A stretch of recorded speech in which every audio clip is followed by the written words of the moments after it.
Informative. Friendly. Warm-hearted. Sympathetic. Enjoyable. And accommodating. Tutorial videos in one channel. Welcome to the world.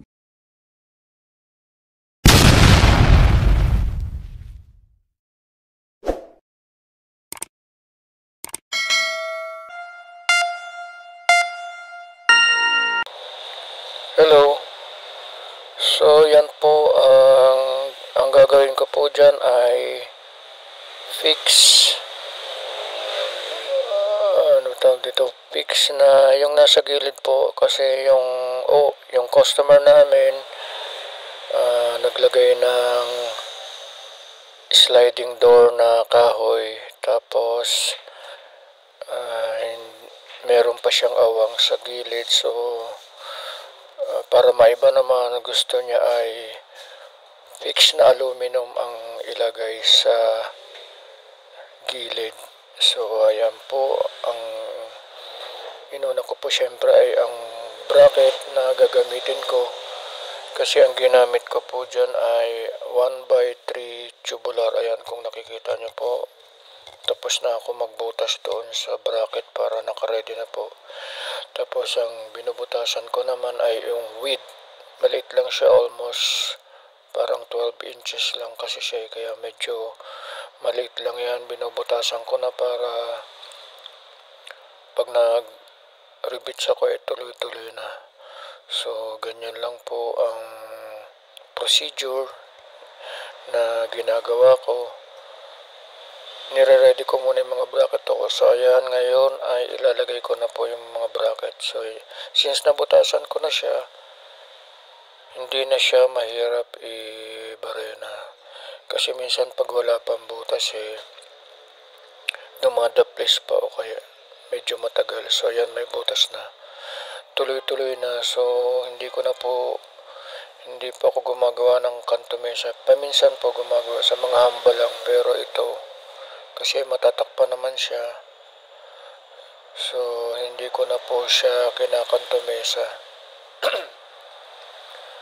Yan, corner lang munang nilalagyan ko ng rivets, bracket.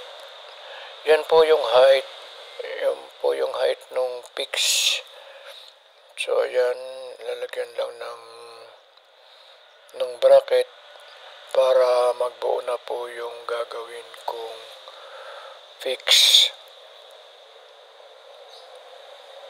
Ayan, tapos na yung kabilang side. So yung kabilang side naman, ayan, medyo lagyan nyo lang po ng space para pag nilagay nyo po yung 1x3 eksakto lang po siya.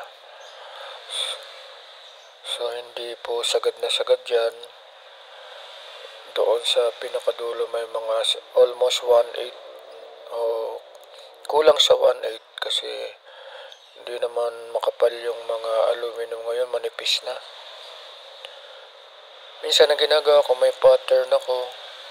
So ginagamitan ko ng pattern. Pwede kayong magputol ng kapiraso na 1x3 para yun ang ilalagay nyo, ipapattern nyo para eksaktong eksakto po yung 1x3 doon sa kabilang side.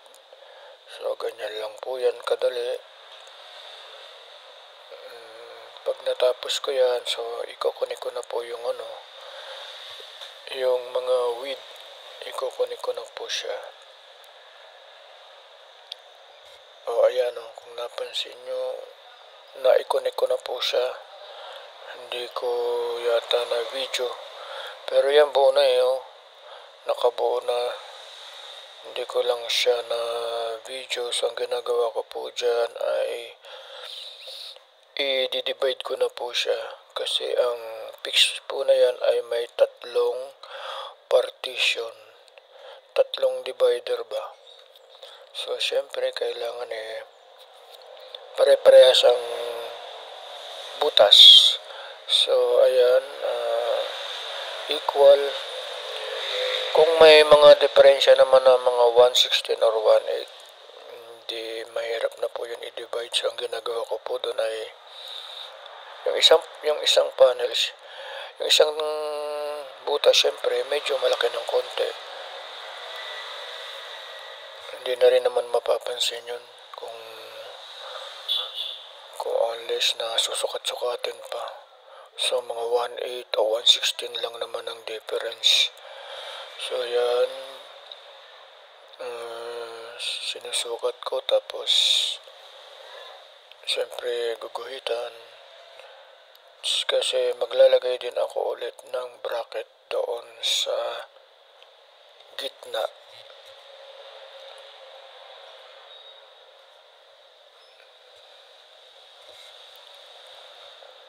Ayan, ulit. Siyempre double check, kailangan po natin i-double check. So ayan,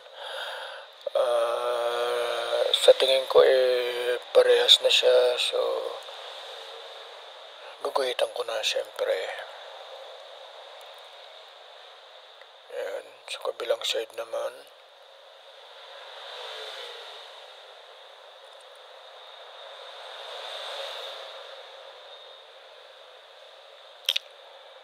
Uso kasi ngayon yung may mga fix sa mga gilid.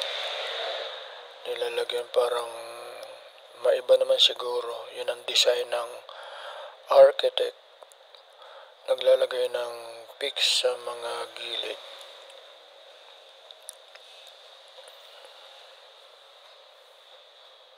So yan, ulit lang po.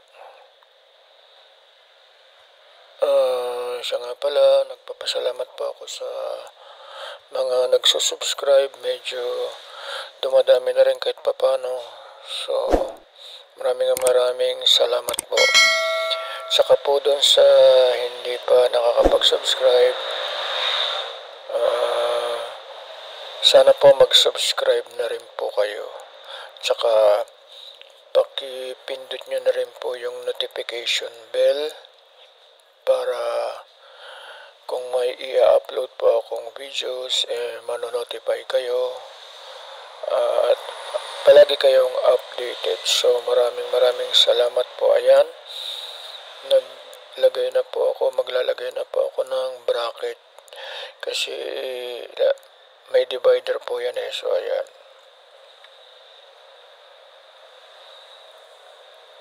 rivets lang din, pinakamabilis kasi yung rivets.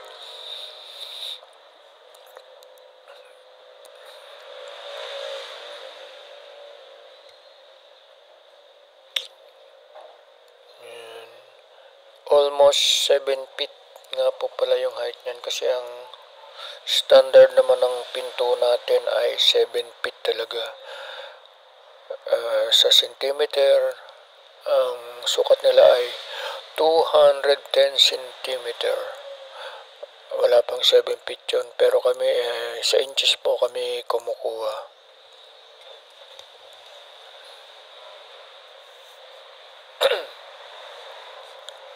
So yan, kabilang side naman, since nalagay ko na yung dalawang bracket doon, so kabilang side naman.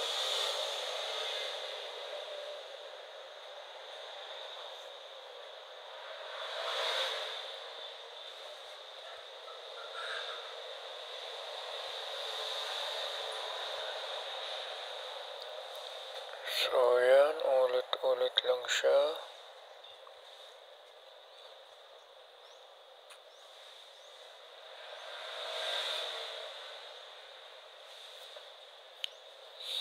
Medyo wala nga palang music ang mga video ko ngayon kasi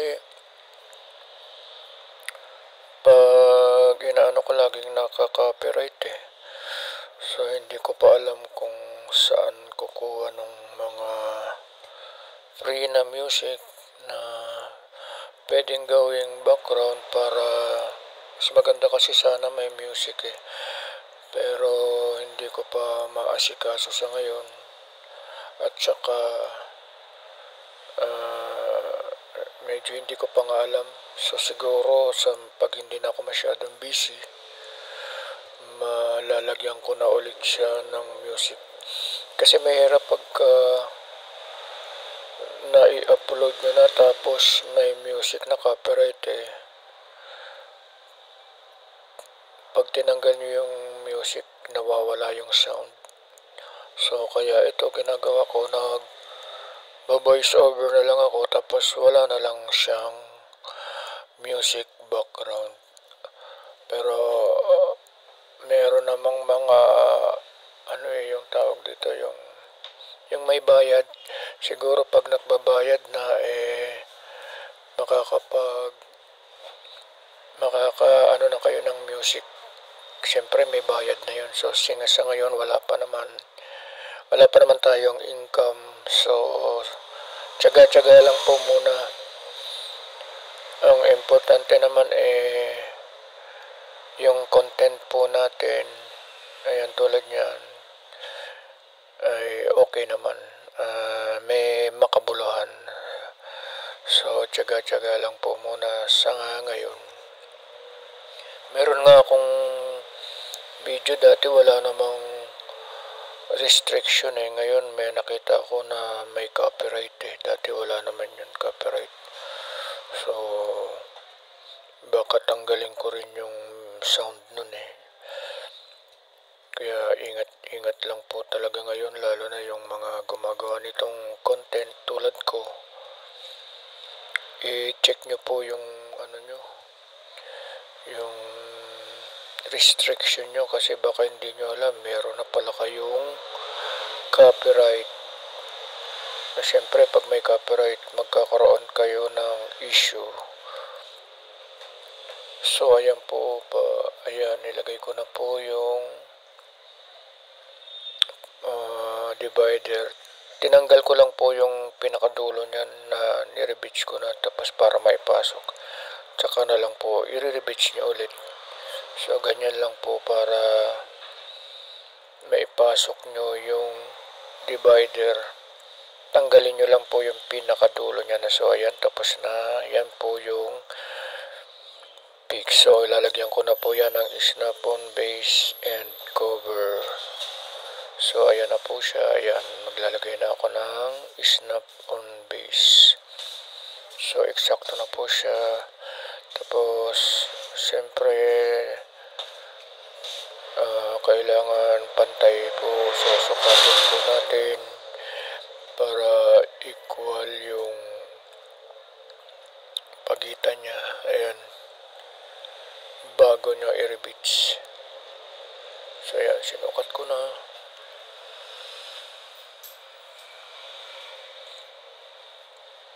So doon naman sa kabilang side, kailangan para siya sa halimbawa kung 4 cm, 4 cm lahat. So mas maganda rin may guide para hindi siya tabingi.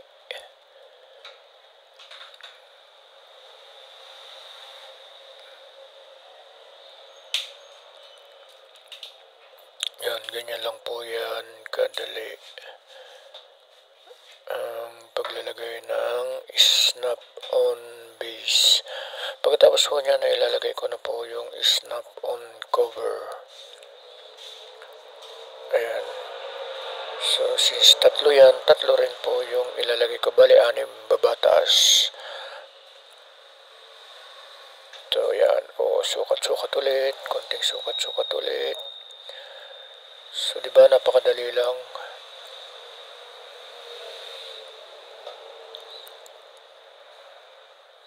Yan.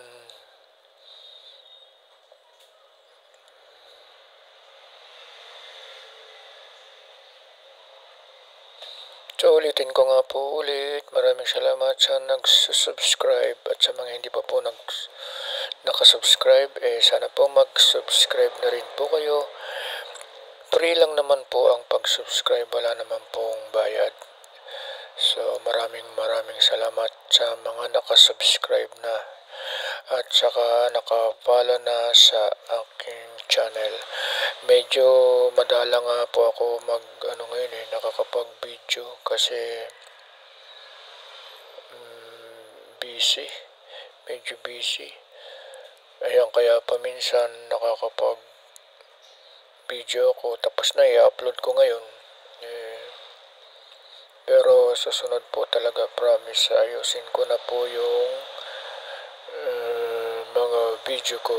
Tapos susunod po kasi ang bala ko talaga gumawa ng mga glass cabinet. So inaayos ko pa lang po yung aking pwesto, kaya hindi pa po ako nakakapag-umpisa. Pero wag kayong maglala, pag naayos ko na po ang aking pwesto, kasi ito sa work ko po to So syempre pag nasa trabaho ka, hindi mo naman magagawa yung palagi kang nagbibideo. Syempre oras ng trabaho, so sinisingit-singit lang naman.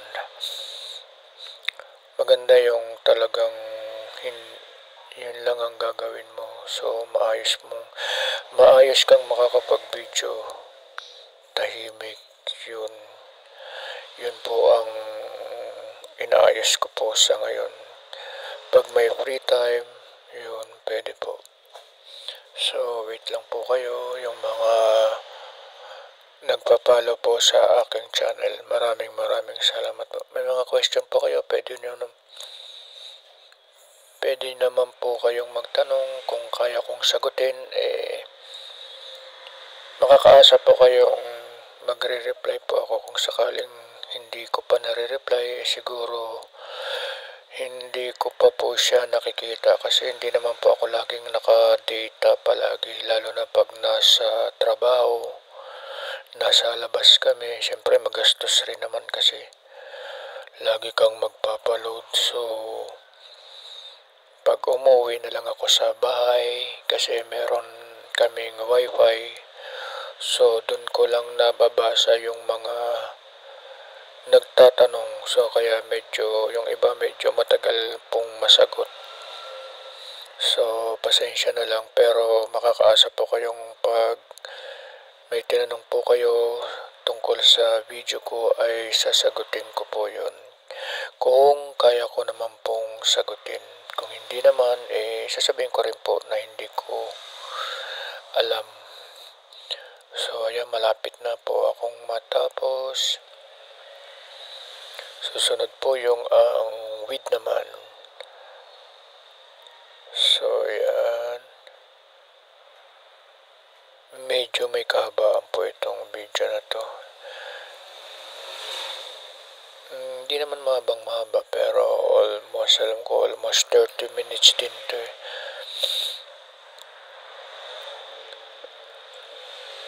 Yan, puro ganyan lang naman po yung gagawin dyan. Puro repeats.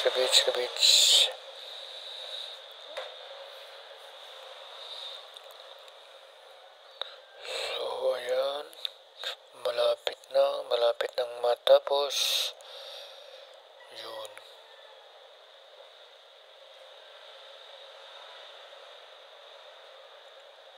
So ayan,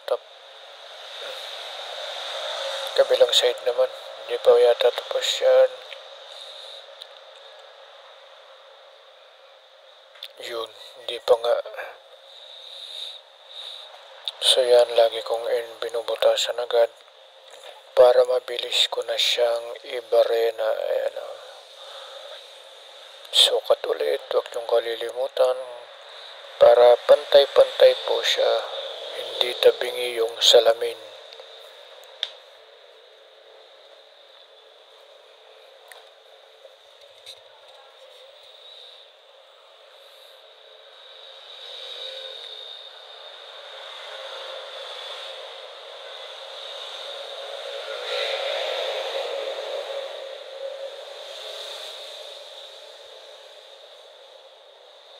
Konti na lang at matatapos na rin. So ayan, konti na lang talaga.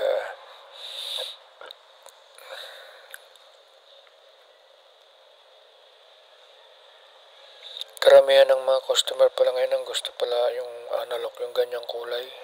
Mas prepared nila yung analog, pero itong analog na to parang black na eh. Masyadong dark ang kulay. Kaya parang hindi na siya nagkakalayo sa black.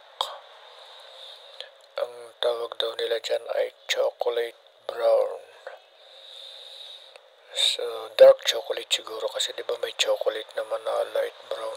So, ito eh napaka-dark. So, dark chocolate. Dark chocolate na kulay.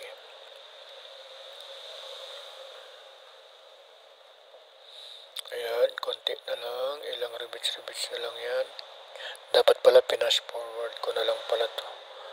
Wala, ina-edit ko na yung video. So, konti na lang naman. Siyempre, gusto natin i-emphasize kung paano gawin ang ganitong fix.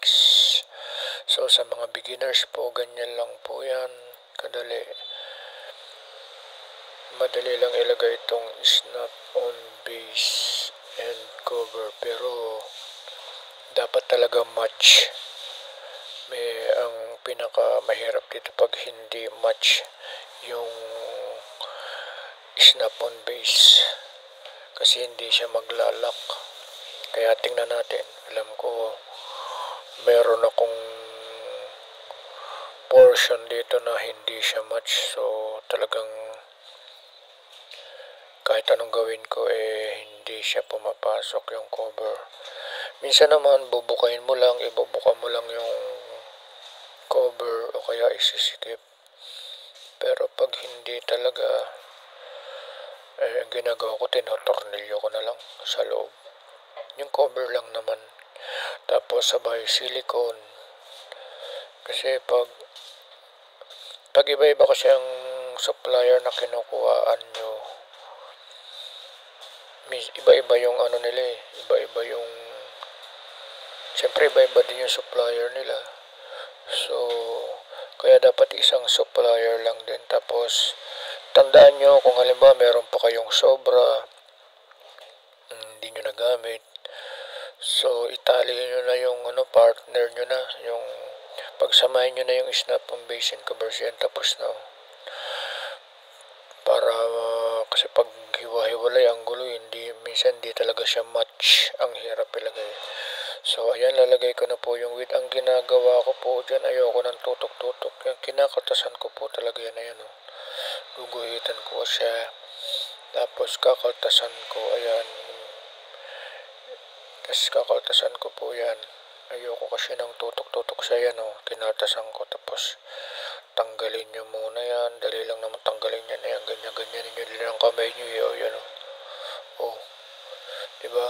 Pakalambot na ng aluminum. Siya, pag nilagay nyo, eksakto lang. Wala siyang awang. Ayan, siyempre, butasan nyo ulit bago nyo ikabit. So, yan. Nasanay po ako kasi sa hindi tutok-tutok yan, ganyan. Tapos yan. Siguraduhin yung pantay. Yan, tinan nyo, ha. Tingnan natin kung walang awang. Pero alam nyo, hindi nyo naman maiwasan minsan na hindi magkaroon ng awang eh. Kaya nga tayo may silicone. Kasi yun ang pang retouch. Kumbaga pang retouch sa mga umaawang ng konti. Tsaka syempre, lalagyan talaga natin yan ng silicone kasi para wag tumagas yung ulan. Baliwala din yan. Diyan din yan papasok kung hindi nyo lalagyan ng sealant. So, pinaka-importante po yun na sealant, wag nyo pong kalimutan kasi baka mamaya mga customer hindi na magpagawa sa inyo. Tingnan natin, diba, wala siyang kawang-awang. Na-timingan lang siguro yan, wala pong kawang-awang. 0-0 kumbaga. Pero minsan, hindi mo talaga maiiwasan magkaroon ng awang. So, ayan. Lahat yan ay ilalagay ko na, diba? At lahat yan ay kakaltasan ko pa rin. Ayan. So, ginaguhitan ko na siya. Tapos, kaltasan nyo. So, after nun, saka nyo ngayon siya ibarena. Diba? Ayan, nakaltasan ko na po yan. So, ayan. Malapit na siyang matapos.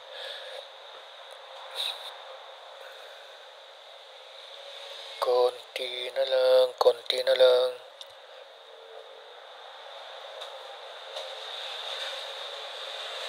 Oh, parang ang bilis lang naman, ano. Kaya, so, ayan po, sa mga bago pa lang na nanonood, ang ginagawa ko po dyan ay fix na aluminum. Ilalagay po yan sa gilid ng door, katabi ng sliding door na kahoy, para magkaroon naman yata ng design. Sliding door na kahoy. Ayaw nila ng sliding door na glass. Siyempre, pinaka main, main door. Mas maganda pa rin talaga yung kahoy kasi may handle siya, tapos may lock. Ito pang karaniwan lang naman ang lock ng mga aluminum, kayang-kayang buksan. So, maganda pa rin talaga yung kahoy. Pwede yung mga sliding sa loob ng bahay o kaya sa mga terrace yun.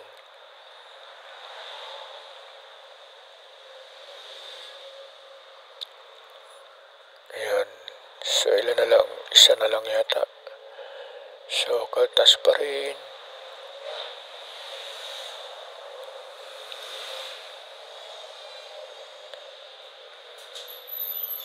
So, yan na. Yan na. Oo. Pleto na. Ganyan lang po kadali yan. So, sana nasusundan nyo po. Maraming salamat sa mga manonood at nanonood nito at makakapanood. So, ayan. Thank you, thank you.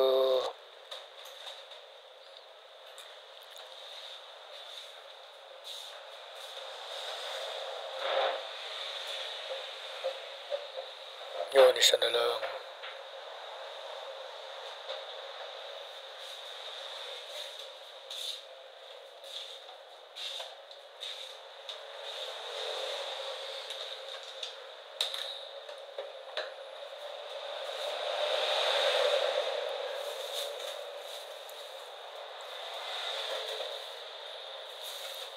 Isa na lang.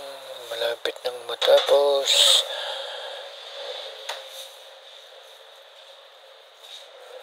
And, okay.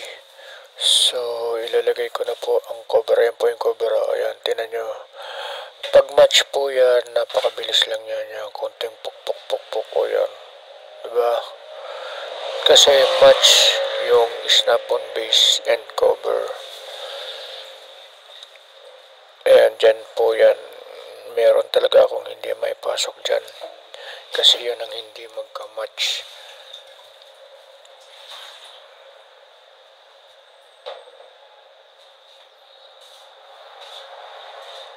Ayan, nagpuputol po ako dyan. Kaya medyo, ayan, naputol ko na po. Ayan, tinan nyo. So, ayan, match pa rin. So, ang bilis, diba? Hindi yata. Oh, yan, diba, match? Kaya, mabilis. Ito, tingnan ko to. Kung match pa rin to, ayan. Tingnan natin. Oh, yan o. Parang hindi siya match. Ayan o. Kahit anong ipit-ipit ko yata dyan. Ay, hindi. Match pa rin yun. Baka dito, baka dito. Ayan. Match pa rin yung cover nun. So, ito. Oh, ayan yata yung hindi match. Nakuha ko. Kasi kahit anong pukpuk ko dyan, ang tinan mo. Bumubuka pa rin. Oh, yan na nga. Yan ang sinasabi ko pag hindi match ang cover. So, minsan ibubuka nyo yan. Pero yan, kahit anong buka ko, ayaw eh. So, natatanggal talaga siya. Ayan, napaulit-ulit. Oh, naipasok rin. Ayan, yung iba, hindi ko na tinapos. Ayan, ginawa ko dyan, tinali ko na lang. So, tutornilyohan ko na lang yan. Ayan, ready for it. Lalagyan na lang po yan ng salamin. So, ganyan lang po yan kadali. Maraming salamat sa panonood. Thank you. Bye-bye.